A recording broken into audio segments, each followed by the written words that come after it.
Good evening friends. आज हम लोग नए टॉपिक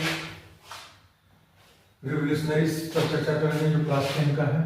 क्लास 10 की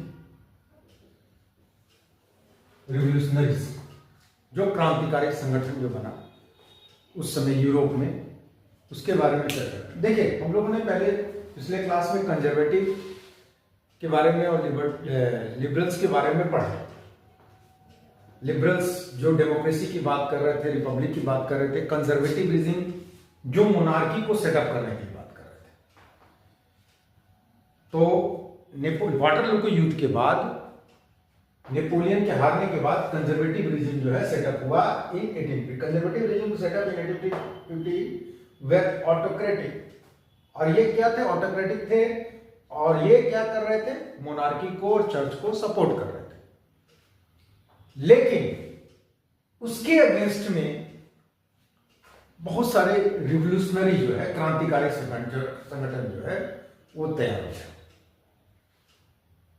और उन्होंने अपना सीक्रेट सोसाइटी बहुत सारी सीक्रेट सोसाइटी बनाई।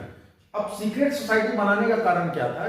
क्योंकि कंजर्वेटिव जो थे वो नहीं चाहते थे कि इस तरह का कोई डेमोक्रेसी या रिपब्लिक की बात करे, फ्रीडम की बात करे, लिबर्टी की बात करे।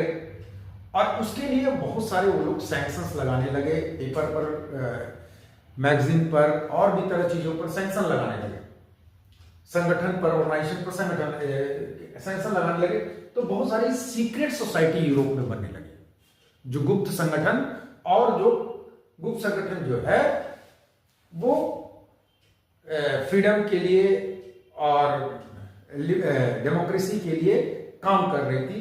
क्योंकि गुप्त संगठन बनाने का कारण यह था कि भाई वो अगर बाहर निकलते या स्वतंत्र रूप से काम करते तो पकड़े जाते, उनको सजा होती। तो सीक्रेट सोसाइटी उन्हें पूरे यूरोप में बनाई।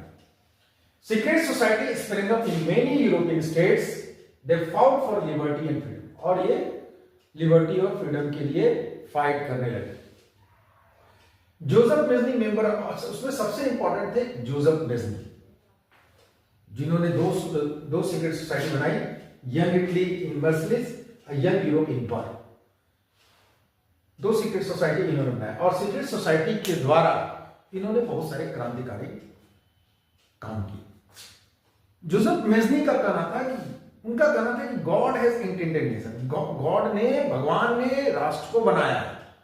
भगवान की जो रचना है, नेशन जो है ईश्वर की रचना।